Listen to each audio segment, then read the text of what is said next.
Okay, so we're here in London, pre-E3 event. Could you just introduce yourself and then tell me a little bit, like a short summary of what you've been showing here today? Okay. Yeah, so maybe you want to start. I'm Jill Murray. I'm lead writer for Shadow of the Tomb Raider, working out of Eidos Montréal. I'm Arne Oehme. I'm the director of level design on Shadow of the Tomb Raider from Eidos Montréal. And yeah, today you had the first showing of the hub level, so please just give us a little summary of what that is all about. Right, so today one of the first times we were showing PyTT, which is the largest hub we've ever created for a Tomb Raider game. If people remember the open hub spaces in Rise of the Tomb Raider, PyTT is somewhere around 3 times the size of the next larger one. And we mean that not just in terms of surface area, but also in terms of the opportunity for different types of activities and gameplay that it offers, as well as the depths of its crypts and challenge tombs. Yeah, so basically, since you're on the narrative side of the game, what kind of opportunities and advantages does this much bigger level give you, and also how do you use the cool idea of having an ancient tribe still living there? Right. Well, it's actually a contemporary tribe. These are people who are living today, so they do very much exist in the present. What PyTT offers us as a team is an opportunity to show, along with the more open exploration style, a lighter side of the game, because we do go into some dark places in this game, but one of the highlights of it is also watching Lara come to this place where she expected to find ruins and discover, oh wait, there are people here, and now she's going to have to learn who they are and how to work with them, so she can walk around, talk to people, hear their stories. Some of them are going to want to engage with her and may have things that she can help them with, or they can point her to points of interest. Others are going to be more reticent to engage with her, as you might be if a Tomb Raider suddenly showed up in your town. Yeah. But because she's out talking to people more, we get to see a more social side of her. We get to hear what her sense of humor is like. We'll see her laugh. Sometimes she might get tricked by the people of PyTT. So there's just a lot of interesting opportunities there, because it is a full living city. And she also dresses in a very cool, I don't know, how is her suit or how dress called? Right, so in this map, Lara is allied. She has found common ground with a group of rebels, and so they have provided her with the clothes that will help her blend in and get around different parts of PyTT, which does have connections to gameplay.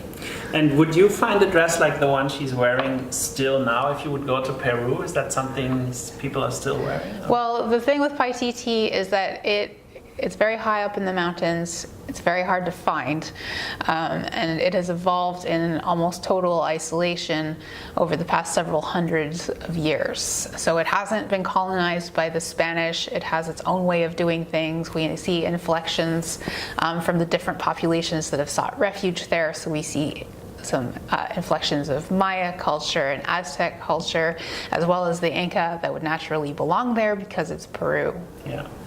So looking at the whole aspect of this hub level on a level design perspective, what kind of new opportunities does it give you, and which kind of challenges were you facing once you were making this really huge level, which I think from a level design standpoint can be quite a thing to tackle, Indeed it is, and it's making a huge level is always immediately a challenge. And it is, but it's an opportunity for us because we offer very varied types of gameplay in that section. So, because you not only have wild animals to hunt, for example, but you have a lot of social gameplay to engage in. So there's multiple areas, inhabited and uninhabited. There's ancient spaces underground, and all of this variety is really amazing once this starts to connect and comes together. And PyTT is a space that we revisit during the game, so that makes it even more powerful when you come back and you gain access to new areas, and the dynamics in the space have shifted a little bit, but basically fitting that all inside the console and making it run appropriately is obviously always a challenge, but I think it was worth it in terms of giving you really that feeling of life and openness and colorfulness that PyTT offers. One aspect I really liked during the presentation was the little information that you were giving out, basically saying that once you play on a harder difficulty setting, you're just removing all kinds of hints in the environment. So tell me a little bit more about that. Which kind of different layers of difficulty do you have there? What can the player choose from? And yeah, the game has obviously a general difficulty level that you can set all the way to up to Survivor.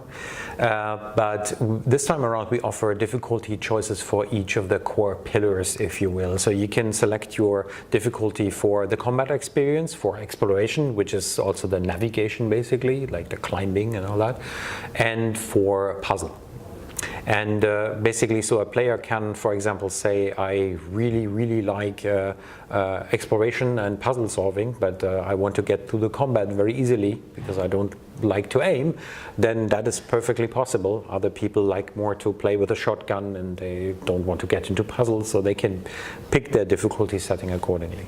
And how much influence does that have, for example, on getting trophies in the game? Does that vary a lot, or do you get a warning that you can't reach this and this trophy if you play with that setting, or how do you solve that? There's the general, there's the hardest difficulty level, for example, that will basically define your choice for the game. That will not allow you to substructure your difficulty, basically.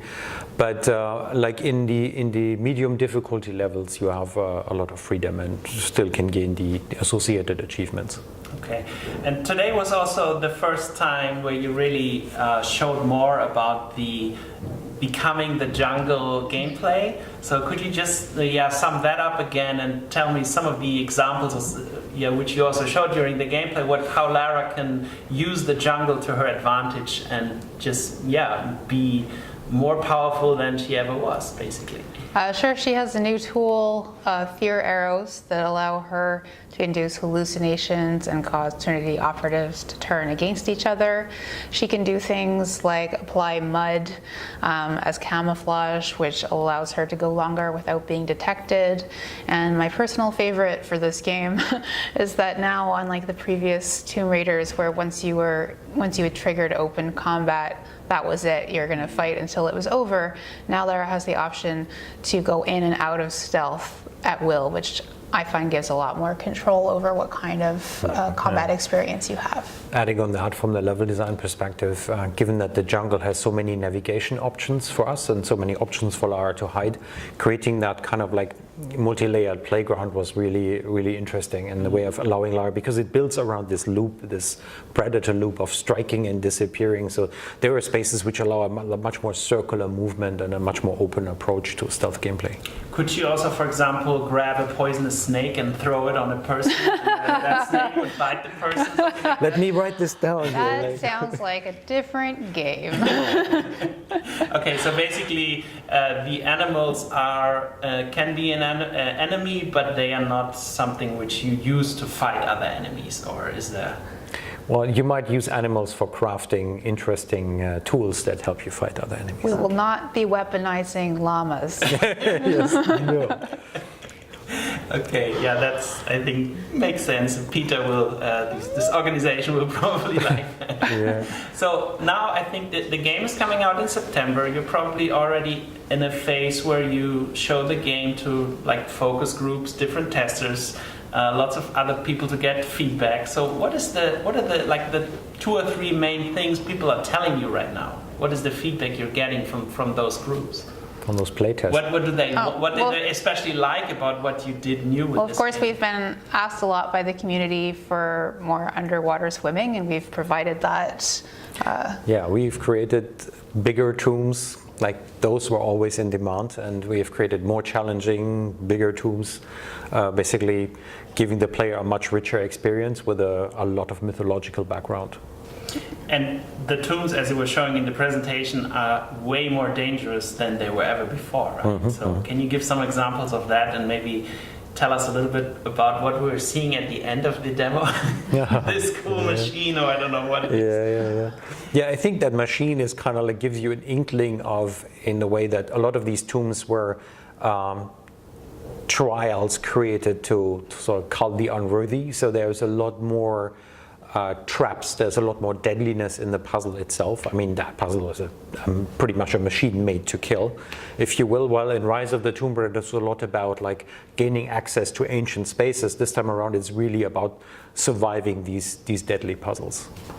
Okay, and also I think a main factor in the story, it's at least from what I've seen, seems to be also the connection between Lara and Jonah. So can you like a little bit elaborate on that, how that changes? And so I don't know, I think they seem to influence each other in many ways, you know. Yeah, so the same way Lara arrives in this game at the height of her power.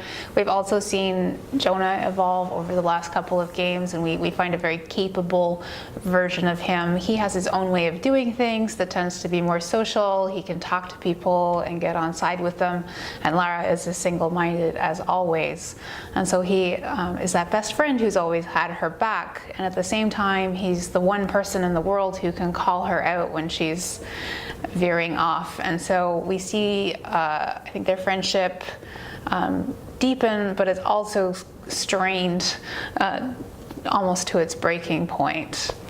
Would you go so far that, or will you leave an opportunity for it really to break even, or? Well, we do. I mean, in the demo that we've showcased so far, we do see this moment where he challenges her, and he really helps bring her to question what she's doing and to take a second look at how she's acting. And he's a big part of how she arrives at her defining moment where she needs to choose what kind of Tomb Raider she's going to be. Is she going to be a hero? Is she going to be a threat?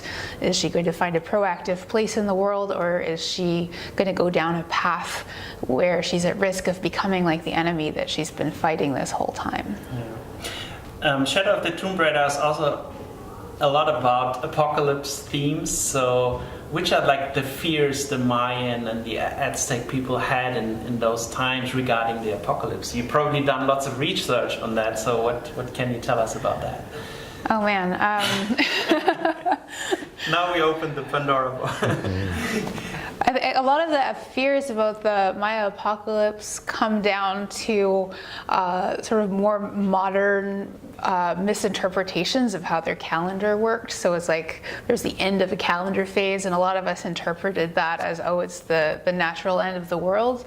And this one, it's much more that in taking something that she shouldn't have, that doesn't belong to her, she unleashes a torrent of consequences that she then has to deal with. Which is a flooding, as we can see, and also earthquake. The important thing, we don't know for sure if she caused it or if these things are happening, but the important thing is, and the biggest key to Lara's character, is that she believes she caused it. So she believes at once that she's very responsible, but then another way to look at it is that it's quite egotistical to think I am the center of everything. And so we're dealing with a lot of those themes of guilt and complicity and responsibility. Okay, and the last question would go to you. So Shadow of the Tomb Raider, one theme which seems to come up all the time is the aspect of fear. How is that related to level design and the creation of the levels? What do you do to make sure the player also feels the fear that you're talking about? Well, obviously you build yourself a library of what types of fear there are. I made it important that it's two types in essence. It's the fear that Lara experiences and the fear that she makes her enemies feel. In terms of the fear that she experiences, we can look at claustrophobia, the fear of basically heights, the fear of being just isolation, being stuck, being left alone. And all those moments in the game, especially in our underwater sequences, we can capitalize on those and basically bring the experience close to that point. And in terms of what she makes her enemies feel, it is more about empowering Lara, about giving her those options to strike and disappear and basically to encircle her enemies and get the drop on them that give you that payoff to capitalize on that confusion you create with that. Yeah. And also in the trailer, I think there's this moment, at least that is one which was really emotional to me, was that this boy, it seems to be a boy, a younger man, being almost like part of a ritual and then about to be sacrificed, which then again gives you as a viewer the fear that what's going to happen with this boy, you know, how can he be saved, you know? Is that also part of that level design then, that you ask yourself what's going to happen next? I think in the level design world, you mostly ask yourself about like what would have happened if I would have gone the other way? Like what if I would have made that different choice? What would have happened? And that's what drives people to revisit spaces and to re-explore areas. And that's why Tomb Raider offers retraversal, basically, that you can re-access areas that you have already passed through and find out like, hey, what would have happened if I've made that different choice? All right, fantastic. I think we're already out of time. Thanks so much, and all the best for the last months to come. And then when it is September 14th, right? September 14th. Fantastic. Okay. Thank you so much.